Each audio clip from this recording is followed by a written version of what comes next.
तो हे आप सभी का स्वागत है। जैसा कि आप सभी को पता है कि बिहार बोर्ड के जो एग्ज़ाम होने वाले हैं बहुत ज़्यादा नज़दीक आने वाले हैं और आपकी कुछ ही महीने की प्रिपरेशन अब आपको देखने को मिलेगी, आपको करने का मौका दिया जाएगा। तो ऐसे में जो हमारे स्कूलों में भी एग्ज़ाम हो रहे हैं और हमारे जो बोर्ड में एग्ज़ाम होने वाले हैं, जो फाइनल एग्ज़ाम होगा उससे रिलेटेड साइंस के जो टॉप क्वेश्चन होते हैं जीके की, उनको मैं लेके आया हूँ। आप कमेंट में बताना कि आपका कितना सही हो रहा है, ठीक है।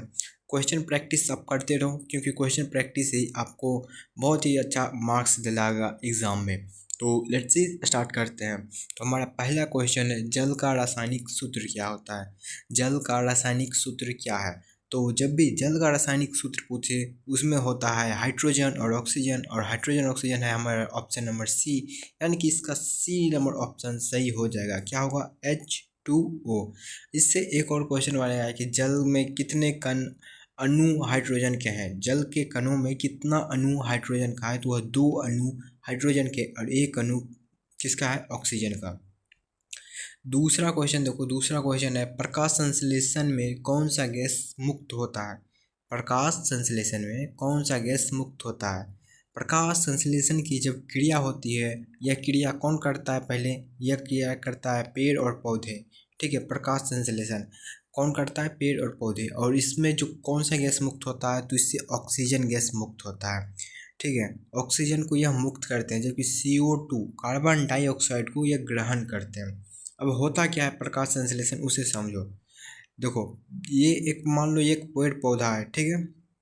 ये एक पेड़ पौधा है। ये पौधा क्या है ना कि अपने खाना के रूप में ना सन की जो ऊर्जा होती है, सनलाइट, उसको लेते हैं, पानी को लेता है और इससे अपने पत्ती में ना क्लोरोफिल की जगह पर अपना खाना बनाता है। ये यही प्रोसेस के दौरान ना वो ऑक्सीजन को छोड़ता है और कार्बन डाइऑक्साइड को लेता है। कार्बन डाइऑक्साइड लेने की वजह से उसका खाना सोचो ऐसे कि पक सकता है, ठीक है, एक एग्जाम्पल के रूप में। और ऑक्सीजन को वो छोड़ता है, तो कार्बन डाइऑक्साइड की यही प्रोसेस होता है। तीसरा क्वेश्चन है हमारा, अम्लीय वर्षा का मुख्य कारण क्या है? अम्लीय वर्षा का मुख्य कारण क्या है? तो अम्लीय वर्षा का मुख्य कारण क्या है? वह है कौन सा? सल्फर डाइऑक्साइड और nitrogen oxide. Option number B इसका करेक्ट आंसर हो जाएगा। देखो, अम्लीय वर्षा क्या होता है कि एक तो पहले होता, आपने पीएच मान अपने पढ़ा होगा, पीएच स्केल, ठीक है। नहीं पढ़ा तो मैं आपको यहाँ बताते जा रहा हूँ, आपके लिए बहुत ज़्यादा इंपॉर्टेंट होगा। यहाँ होता है 0, यहाँ होता है 7, यहाँ होता है 14। पीएच स्केल में 0 से लेके 14 तक के मार्क को दिया जाता है, ठीक है। अगर किसी चीज़ का रेंज इस पीएच स्केल में 0 से 7 के बीच में आया, कहीं भी 1 आया, 2 आया, 3 आया, 4 आया, कहीं भी आया, तो वह क्या हो जाएगा? वह हो जाएगा अम्लीय। और 7 से 14 के बीच में आया तो वह हो जाएगा क्षारीय। और जिसका 7 आता है ना, वो हो जाता है उदासीन। अम्ल का स्वाद खट्टा लगेगा, क्षारीय का स्वाद कहता है कड़वा होता है। तो ऐसे में अम्लीय वर्षा, जब वर्षा की बूंदों का मान पीएच स्केल पर अम्लीय हो जाए, यानी कि 5.6 से कम हो जाए, 5.6 होता है ऐसे, उतना हो जाए तो उसे हम अम्लीय वर्षा कहते हैं। यहाँ से आपको 2 नंबर के शॉर्ट आंसर भी देखने को मिलेंगे क्वेश्चन, आप अगर एग्ज़ाम में बैठोगे तो, या आपने प्रीवियस ईयर के क्वेश्चन नहीं देखे हो तो उनको देखना, एक क्वेश्चन इससे ज़रूर बनता है, ठीक है। अगला है, पृथ्वी के चारों ओर किसका आवरण होता है? पृथ्वी के चारों ओरों का आवरण को क्या कहते हैं? उसको कहते हैं हम वायुमंडल। ये हमारी पृथ्वी है, इसके चारों ओर गैसें ही गैसें हैं, ठीक है, जो हमें दिखते भले ही नहीं है लेकिन इनके चारों ओर क्या है? गैसें ही गैसें हैं। तो इस गैसों का जो मिश्रण, यानी कि गैसों का जो मंडल है ना, उसे हम वायुमंडल कहते हैं, ठीक है। अगला क्वेश्चन है, न्यूटन का दूसरा नियम क्या बताता है? न्यूटन का दूसरा नियम क्या बताता है? तो न्यूटन का दूसरा नियम क्या हमें बताता है? वो हमें बताता है बल, द्रव्यमान और त्वरण का गुणनफल, ठीक है। नेक्स्ट देखते हैं, नेक्स्ट हमारा, विद्युत धारा मापने के लिए कौन सा यंत्र प्रयोग होता है? तो इसका आंसर आप कमेंट बॉक्स में बताएं। ये बहुत ही ज़्यादा इंपॉर्टेंट क्वेश्चन है, लेकिन बहुत ही ज़्यादा इजी क्वेश्चन है। और इजी क्वेश्चन जितने भी हैं वो आप सभी कमेंट में बताओगे। कमेंट में जल्दी से कमेंट करो, विद्युत धारा को मापते हैं किसी यंत्र से, ठीक है। ये आपके VVI ऑब्जेक्टिव क्वेश्चन हो रहे हैं, जितने भी हो रहे हैं। आप चैनल को ज़्यादा से ज़्यादा लोगों को सब्सक्राइब और शेयर करो, ताकि नए नए क्वेश्चन और नए नए सेट आपके लिए लाए जाए, ठीक है। अगला है, जीवों में आनुवांशिक लक्षण किसके द्वारा नियंत्रित होते हैं? जीवों में आनुवांशिक लक्षण किसके द्वारा नियंत्रित होते हैं? तो इसका राइट ऑप्शन हो जाएगा ऑप्शन नंबर सी। जीन के द्वारा क्या होता है कि आनुवांशिक लक्षणों को नियंत्रित किया जाता है। आनुवांशिक लक्षण क्या होता है उसे समझो। मान लो ये एक मेल है, ये एक फीमेल है, ठीक है। ये दोनों शादी किया तो ये एक बच्चा हुआ सी, ठीक है, चाइल्ड। तो माता में मान लो कोई लक्षण है और कोई लक्षण पिता में पिता में, ठीक है। दोनों का लक्षण आखिर बच्चा में आएगा ना। हम आमतौर पर कहते हैं कि बच्चे में माँ बाप का गुण आता है, तो वो गुण किसके आधार पर आता है, कौन सी चीज़ से? वो आता है जीन की वजह से। जीन ना माता पिता से बच्चों में जाता है और यही जीन क्या करता है, लक्षणों को ले जाता है। जैसे पिता का लक्षण बेटा में आ जाता है। अगर पिता का बाल सफ़ेद है तो बेटा के भी बाल बहुत जगह पर देखने को हमें मिलता है कि वो सफ़ेद होने लगते हैं बचपन से ही। तो उन लक्षणों को कौन ढोक गया, लेके गया? वह जीन, ठीक है। नेक्स्ट देखते हैं, रासायनिक अभिक्रिया में उत्पन्न ऊर्जा क्या कहलाती है? रासायनिक ऊर्जा में उत्पन्न ऊर्जा क्या कहलाती है, इसे आप बताओ। इसे कहते हैं कौन सा ऊर्जा, आप कमेंट में बताओ, ठीक है। ये भी बहुत इजी क्वेश्चन है, आपने अगर थ्योरी पढ़ा होगा तो ये क्वेश्चन ज़रूर बन जाना चाहिए। नेक्स्ट है, पानी में घुलनशील विटामिन कौन सा है? पानी में घुलनशील विटामिन कौन सा है? तो देखो, एक होता है फैट सोल्यूबल, एक होता है वाटर सोल्यूबल। ADE, ठीक है, इसे याद रखो, कीड़ा ये होता है फैट, और BC ये होता है पानी। BC होता है पानी के लिए, तो यहाँ पर C, option number C is the right answer हो जाएगा। पानी में घुलनशील कौन सा है? Vitamin C. नेक्स्ट है, ध्वनि की गति सबसे अधिक किस में होती है? ध्वनि की गति सबसे अधिक किस में होती है? तो ध्वनि की गति जो है सबसे ज़्यादा हमें देखने को मिलता है स्टील में। स्टील में सबसे ज़्यादा तेज़ी से ध्वनि एक जगह से दूसरी जगह जा सकता है। अगला क्वेश्चन है, प्रकाश का परावर्तन किसके कारण होता है? प्रकाश का परावर्तन किसके कारण होता है? तो प्रकाश का परावर्तन किसके कारण होता है? वह होता है तरंगदैर्घ्य में परिवर्तन के कारण, या दिशा में परिवर्तन के कारण, या गति में परिवर्तन के कारण। तो वह होता है तरंगदैर्घ्य। ऑप्शन नंबर सी इसका सही हो जाएगा। अगला है, अम्ल का स्वाद कैसा होता है? मैंने अभी आपको बताया अम्ल का स्वाद होता है क्या? खट्टा। अम्ल का स्वाद होता है खट्टा। आप सभी को अभी मैंने आपको जस्ट बताया था कि अम्ल का स्वाद होता है खट्टा। नेक्स्ट है, श्वसन प्रक्रिया में ऊर्जा किस रूप में मुक्त होती है? श्वसन प्रक्रिया में ऊर्जा किस रूप में मुक्त होती है? तो श्वसन की जो प्रक्रिया होती है, यानी कि हम सांस लेते हैं और सांस छोड़ते हैं, तो उसकी प्रक्रिया में कौन ऊर्जा किस रूप में मुक्त होती है? वह ऊष्मा के रूप में मुक्त होती है। आप एक्सपेरिमेंट करके देख सकते हो। आप अपने मुंह से हथेली पर फूंक मारो, देखो आपका जो हवा होगा वह गर्म होगा। क्यों? क्योंकि उसमें ऊष्मा भी होता है, ठीक है। अगला क्वेश्चन है हमारा, ओजोन परत का मुख्य कार्य क्या है? ओजोन परत का मुख्य कार्य क्या है? तो ओजोन परत का मुख्य कार्य क्या है? वह है पराबैंगनी किरणों से सुरक्षा देना। ऑप्शन नंबर बी इसका सही हो जाएगा, ठीक है। लेकिन अब चलो जानते हैं ओजोन परत क्या होता है। देखो, आपको थ्योरी भी यहाँ पर डिस्कस हो रहा है। ऐसा नहीं कि सिर्फ आपको MCQ करा रहे हैं जैसे आप बाकी यूट्यूब चैनल कराते हैं, वो नहीं करा रहा हूँ, बल्कि थ्योरी भी आपको एक्सप्लेन करते जा रहा हूँ। तो समझ रहे हो ना आप? बल जल्दी से वीडियो को सब्सक्राइब कर, लाइक जरूर कर दो, और दोस्त को जरूर शेयर करना आप। देखो, ओजोन परत क्या होता है कि हमारी पृथ्वी है और पृथ्वी के चारों ओर गैसों का आवरण है, उसे हम वायुमंडल कहते हैं। यही मंडल में एक ऐसी भी मंडल होता है, एक ऐसा भी आवरण होता है जहाँ पर ना ऑक्सीजन के तीन तीन कणों मिल जाते हैं ना, तो वह एक अलग मंडल बना लेते हैं, उसे हम कहते हैं ओजोन, ठीक है। जहाँ पर ऑक्सीजन के तीन यानी कि O3 हो, उसे हम ओजोन परत कहते हैं, ओजोन मंडल कहते हैं, ठीक है। और ये ओजोन परत देखो, ऑक्सीजन के तीन कण हैं, यानी कि सोचो ऑक्सीजन के तीन तीन कण पूरे सटे सटे हुए हैं। तो ऐसे में क्या होता है, यहाँ पे जो सन है हमारा, इससे जो पराबैंगनी किरणें आती है पृथ्वी पर, वह नहीं आ पाती। ये O3 ही यहीं पर रोक लेता है, इससे सिर्फ वही किरणें आती है जो हमारे लिए अच्छे होते हैं, ठीक है। पराबैंगनी किरणों को वहीं पर रोक लेता है, और रोक के वो क्या कहता है, अवशोषण कर लेता है इसका।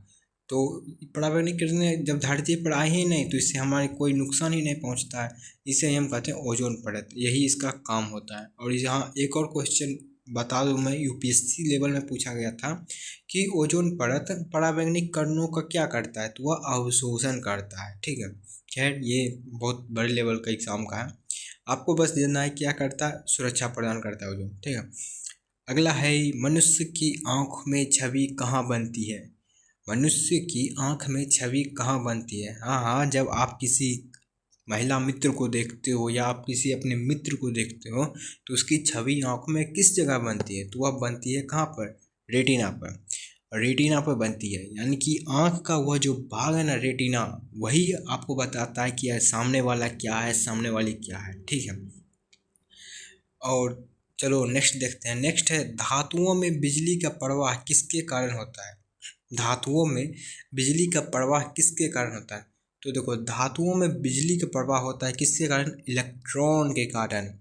जब एक इलेक्ट्रॉन, ठीक है समझो आप इसको थ्योरी में, एक ऐसे इलेक्ट्रॉन है, इस पर नेगेटिव चार्ज होता है। ठीक है, इलेक्ट्रॉन जब प्रवाहित होता है तभी विद्युत धारा प्रवाहित होता है। और आप हमेशा याद रखना, जिधर से इलेक्ट्रॉन जाएगा उधर के अपोजिट यानी कि उल्टा साइड से धारा यानी कि करंट आएगा। ठीक है, इलेक्ट्रॉन के जाने से ही विद्युत धारा उत्पन्न होता है। ठीक है, नेक्स्ट है पृथ्वी पर सबसे अधिक पाए जाने वाला धातु कौन सा है। पृथ्वी पर सबसे अधिक पाए जाने वाला धातु कौन सा है, बताओ अब जरा। बहुत इजी क्वेश्चन है, अगर इससे तुम नहीं कर पाए ना तो तुम क्या ही बोलो, क्या बोलूँ, बहुत इजी क्वेश्चन है। आप कमेंट में जल्दी बताओ क्या होगा पृथ्वी पर सबसे ज़्यादा। ठीक है, ए होगा, बी होगा, सी होगा, डी होगा, आप ऐसे लिखना 17 का ए, ठीक है, या बी या सी, इस तरह से लिखना ताकि मैं जान सकूँ। ठीक है, और जिसका सही होगा मैं उसको ज़रूर अगले वीडियो में सॉर्ट आउट करूँ। अगला है अम्ल और क्षार की प्रतिक्रिया से क्या बनता है। बताओ भाई, अम्ल और क्षार की प्रतिक्रिया से क्या बनता है। ठीक है, अम्ल और क्षार की जब प्रतिक्रिया होती है ना तो वह क्या बनाता है, वह बनाता है, देखो यहाँ नमक और जल। देखो यहाँ पर ना क्वेश्चन कैसे सेट हुआ है, क्वेश्चन थ्योरी से सेट हुआ है लेकिन एग्जाम्पल दिया गया यहाँ पर, मैं इसको एक्सप्लेन करता हूँ। देखो तेरा भाई एक्सप्लेन करेगा तुम्हारे लिए। देखो अम्ल, हम किसी अम्ल को लेते हैं Na क्या है, एक अम्ल है, सोडियम प्लस क्षार, क्षार क्या है, क्लोरीन, Na और Cl। ठीक है, इन दोनों को अगर रिएक्शन कराते हैं ना तो हमें मिलता है NaCl, क्या हो गया, नमक। और इसी के साथ कुछ अन्य कण हमें H2O भी देखने को मिलता है यानी कि जल। यानी कि जब हम एक अम्ल, तो देखो अब हम 19वां देखते हैं। 19वां क्या है, हड्डियों में कौन सा पदार्थ मुख्य रूप से पाया जाता है। तो हड्डी जो होता है हमारे, जो हाँ हाँ हड्डी आपके जो शरीर में है, जो कहते हैं हम हड्डी तोड़ देंगे, लेकिन हड्डी में आखिर कौन सा पदार्थ होता है, उसमें होता है क्या, उसमें होता है कैल्शियम। ठीक है, कैल्शियम उसमें पाया जाता है। अगला है कि ऊर्जा संरक्षण का नियम किसे बताता है। ऊर्जा संरक्षण का नियम किसे बताता है, ऑप्शन आपके सामने है देवियों और सज्जनों, जल्दी से बताइए, आपको ऑप्शन आपके सामने है। तो इसका नियम क्या होता है मैं बताता हूँ अब आपको। इसका नियम है कि ऊर्जा का ना तो निर्माण हो सकता है ना ही नाश हो सकता है, option number C is the correct हो जाएगा। तो इसमें कहा गया है कि ऊर्जा का ना तो हम निर्माण कर सकते हैं ना ही इसका नाश कर सकते हैं, बस क्या कर सकते हैं, चेंज कर सकते हैं। जिस तरह से इंसान चेंज हो जाता है समय के साथ, हम बोलते हैं ना भाई तू बदल गया, भाई तू बदल गई, लेकिन उसी तरह से ऊर्जा भी, ऊर्जा बस टाइम के साथ चेंज हो जाता है। सोचो आप भी चेंज हो जाओ भाई, पढ़ाई के लिए सीरियस हो जाओ, बहुत ज़रूरी है। समझ गया ना। अगला है डीएनए का पूरा नाम क्या है। डीएनए का पूरा नाम क्या है, तो डीएनए का पूरा नाम है क्या है आप बताओ, मैं बता देता हूँ। इसका नाम है deoxy ribo nucleic acid, option number A is the correct हो जाएगा।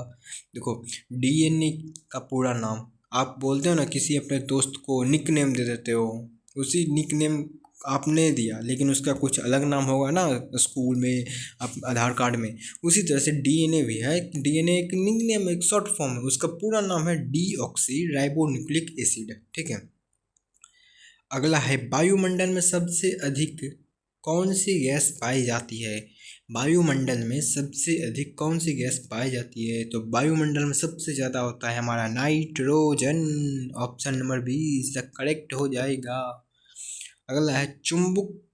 चुंबक के दो ध्रुव कौन होते हैं?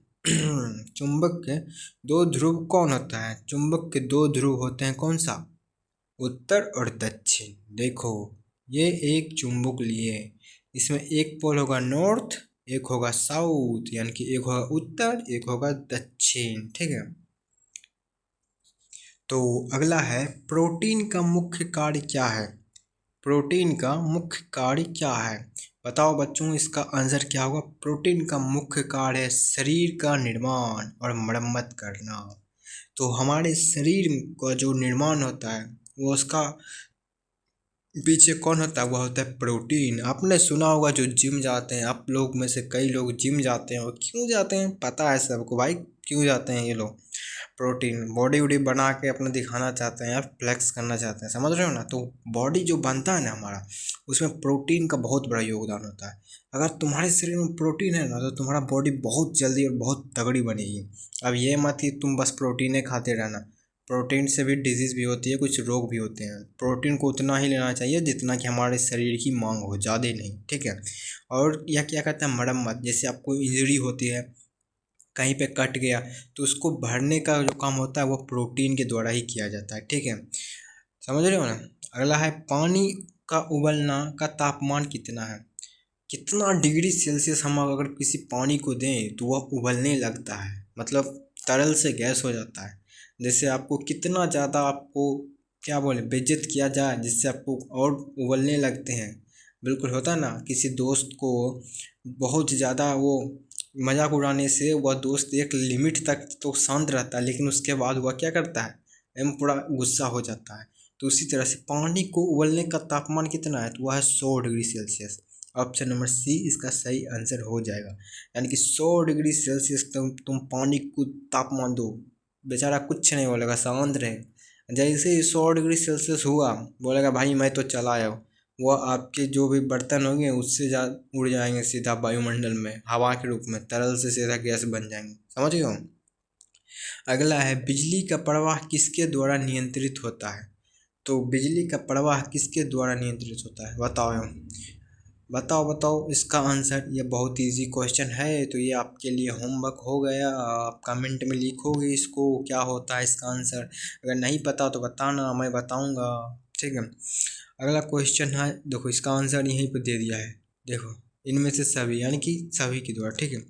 अगला क्वेश्चन है हमारा आखिरी क्वेश्चन है, प्रकाश का वर्णक्रम किस उपकरण से देखा जाता है? तो वह होता है प्रिज्म।